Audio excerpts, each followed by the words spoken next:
Sud Radio Berkov dans tous ses états.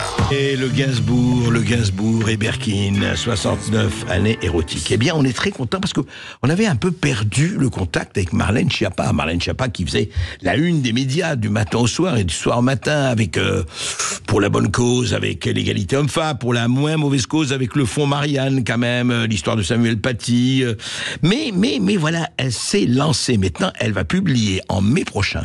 Et on sera ravis de l'inviter.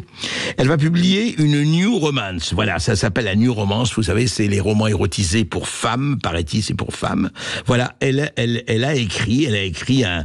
Alors, Isabelle Saporta, la PDG de la maison d'édition Fayard, jusqu'ici en tout cas, a dit alors du prochain roman de Marlène Schiappa, c'est House of Cards qui rencontre la new romance. Voilà. Alors, ça promet, hein, Netflix plus la new romance, ça va être formidable.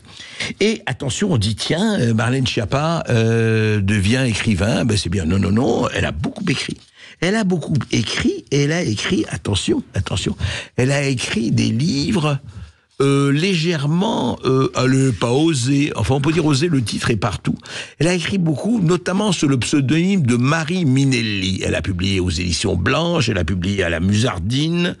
Alors, elle a publié, par exemple, vous voyez, des livres aussi instructifs et pédagogiques que L'orgasme au féminin. Eh oui, c'est important. La première fois, c'est important. Comment transformer votre mec en Brad Pitt? Un programme absolument formidable, Marlène Schiappa. Pourquoi vous ne faites pas le ministère du Brad Pittisme? Que tout le monde devient des Brad Pitt. Et un magnifique, alors je ne sais pas ce que ça veut dire exactement, mais enfin vous le saurez peut-être, toujours Marie Minelli, les filles bien n'avalent pas. Voilà, je ne sais pas de quoi il s'agit, mais enfin voilà, les filles bien n'avalent pas.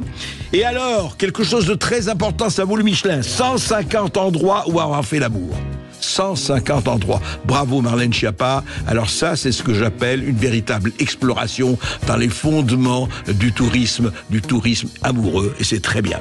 Et puis, sexe, mensonge et banlieue chaude. Ah, voilà, elle ne se contente pas d'aller à la Castellane pour combattre la drogue. Elle va dans les banlieues chaudes. Oser les sex friends et enfin réussir votre divorce.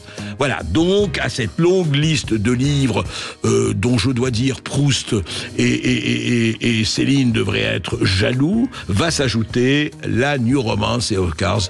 Nous souhaitons vraiment tout le succès à Marlène Schiappa et nous la recevrons si elle veut venir à Sud Radio dans notre émission. Nous serons ravis de vraiment de la voir pour expliquer pourquoi les filles honnêtes et les filles bien n'avalent pas. C'est une des questions que nous aurons à lui poser parce qu'elle est fondamentale pour le devenir de la civilisation.